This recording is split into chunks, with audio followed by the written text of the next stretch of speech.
एक आदमी बंटी यादव पर हाय तौबा नहीं किया। इससे बड़ा घटना नहीं हो सकती। सरकार के किसी मंत्री ने नहीं बोला, बस टाइटल लगा हुआ बंटी यादव है इसीलिए। लगभग जिसके पास लाइसेंस नहीं है, बिना लाइसेंस के होटल चला रहे हैं, जिसके पास कोई रूल नहीं है, लगभग होटल सेक्स रैकेट में।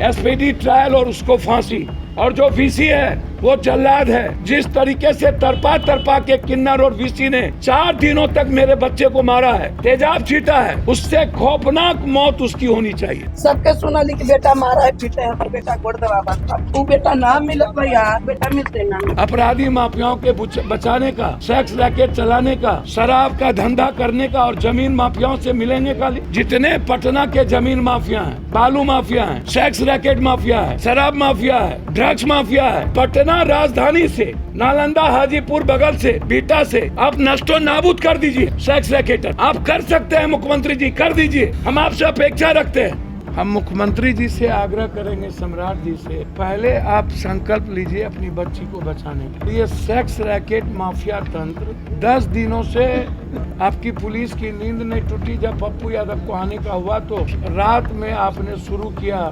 मसाज पार्लर, तो ये तो होटल, और जब आपको लिखित दिया आपने कार्रवाई नहीं की, आपको सुरक्षा मांगा, कार्रवाई नहीं की। यह एक साधारण लड़का इतना क्रांतिकारी कदम उठा सकता है अपनी उम्र में, जो अपने 2 बेटी, माँ और अपने भाई को का एक उम्मीद था। हम शुरू करेंगे पूरे बिहार की सभी तरह के सेक्स रैकेट्स। सेक्स रैकेट का धंधा 3 आदमी से चलता है। एक थाना, नेता, पदाधिकारी और माफिया। जब से शराबबंदी हुई, होटल का धंधा बाहर के गेस्ट से आना बंद हो गया। तब से 100%, 200% होटल में, सैलून में, और क्या क्या होता है हम तो नामों नहीं जानते हैं, क्या कहते हैं मालिश वलिश वाला, क्या उसको बोलते हैं, मसाज पार्लर में, सभी जगह ओपन सेक्स रैकेट का धंधा चल रहा है। कल नौबतपुर में लड़की पकड़ाई, कुछ दिन पहले सासाराम में लड़की पकड़ाई, हाजीपुर के सारे होटल में लड़की पकड़ाई, दरभंगा में लड़की पकड़ाई, पटना में कई बार मासूम बच्ची एग्जाम देने आई, उसके साथ होटल के मालिक और गलत लोगों ने बलात्कार करने का कोशिश किया। अभी शराब और 20 लड़कियां पकड़ाई। लगभग मसाज पार्लर, क्या जी, मसाज पार्लर लगभग ओपन सेक्स रैकेट है। किस थाने को पता नहीं है। हम मुख्यमंत्री जी से आग्रह करेंगे, सम्राट जी से, पहले आप संकल्प लीजिए अपनी बच्ची को बचाने का। और ये सेक्स रैकेट माफिया तंत्र 10 दिनों से आपकी पुलिस की नींद नहीं टूटी। जब पप्पू यादव को आने का हुआ तो रात में आपने शुरू किया मसाज पार्लर, तो ये तो होटल, और उसके बाद आपने सस्पेंड की प्रक्रिया कुछ छोटी मछली को अभी किया है, आज इतने दिनों के बाद। अब आप हमको बताइए, आपके थानेदार पहले ही होटल को बोल दिए होंगे या मसाजर को बोल दिया होगा कि रेड होगा, आपको कोई नहीं मिला। पहले सीसीटीवी फुटेज को आप जोड़िएगा ना। जितना भी, मैं कई बार कह चुका हूं कि जितना भी हॉस्टल है, जितना भी गर्ल्स हॉस्टल है और टोटल जितना होटल है,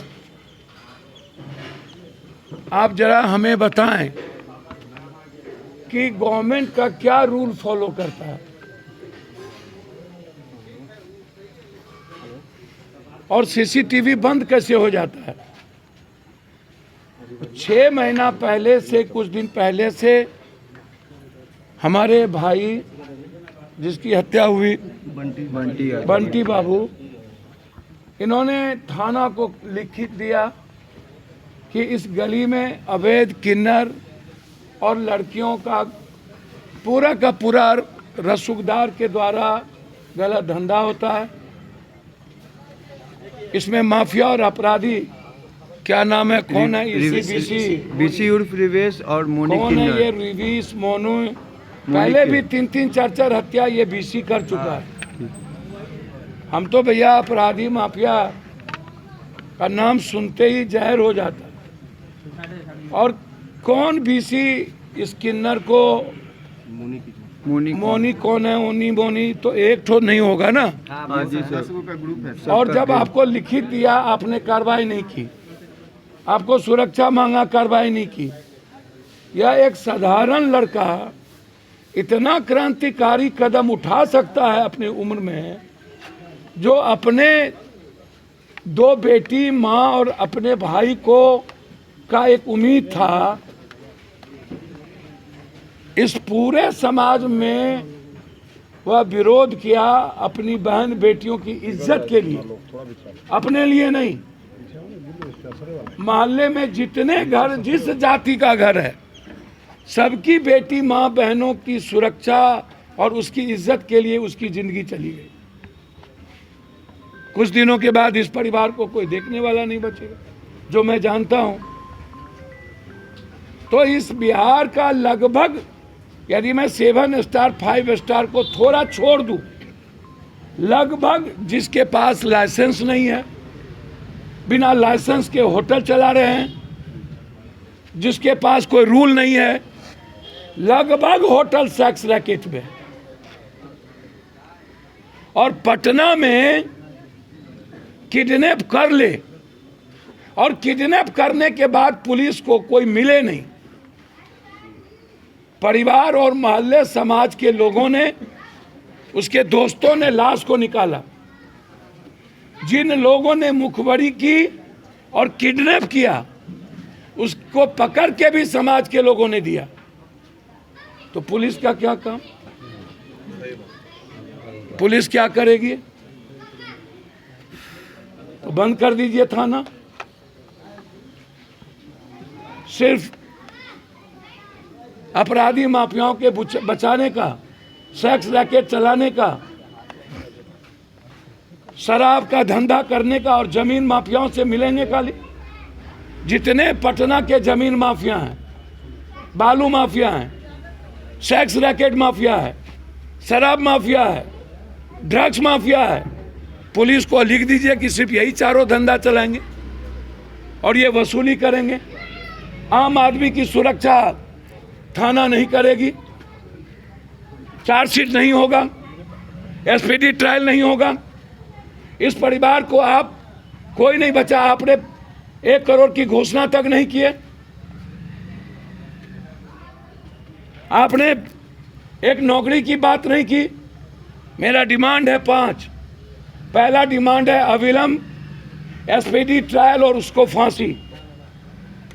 और जो वीसी है वो जल्लाद है। जिस तरीके से तरपा के किन्नर और वीसी ने 4 दिनों तक मेरे बच्चे को मारा है, तेजाब छीटा है, उससे खौफनाक मौत उसकी होनी चाहिए, ताकि किसी की उम्मीद और किसी का सपना, किसी माँ और किसी बेटी का सिंदूर ना पोछा जाए। और क्या वो आकाश पताल में गिर गया? कैसे जिंदा है वो?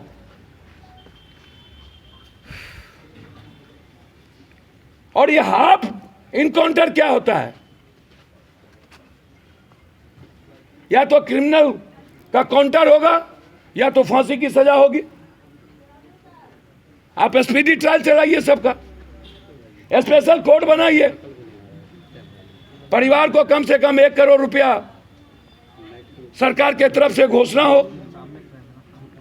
और जो बेटी हमारी विधवा हो गई उसको नौकरी हर कीमत पर इस परिवार की सुरक्षा और अविलंब 72 घंटा के अंदर वीसी की गिरफ्तारी और पटना राजधानी से नालंदा हाजीपुर बगल से बीटा से आप नष्टो नाबूद कर दीजिए सेक्स रैकेटर को। आप कर सकते हैं मुख्यमंत्री जी, कर दीजिए, हम आपसे अपेक्षा रखते हैं। आज एक आदमी बंटी यादव पर हाय तौबा नहीं किया, इससे बड़ा घटना नहीं हो सकती। सरकार के किसी मंत्री ने नहीं बोला, बस टाइटल लगा हुआ बंटी यादव है इसीलिए, आपने देखा तक नहीं, आपने वे नहीं लिया। जक्कनपुर थाना में आप सिपाही को, एएसआई को सस्पेंड कर रहे हैं। कोतवाली दिया गया था तो जक्कनपुर में ना, जक्कनपुर वाला केस नहीं लिया तो कोतवाली गया। फिर कोतवाली। तो पूरी इंक्वायरी हो और जो लोग इसमें इन्वॉल्व हैं उसकी बर्खास्तगी हो, ये मेरा डिमांड है।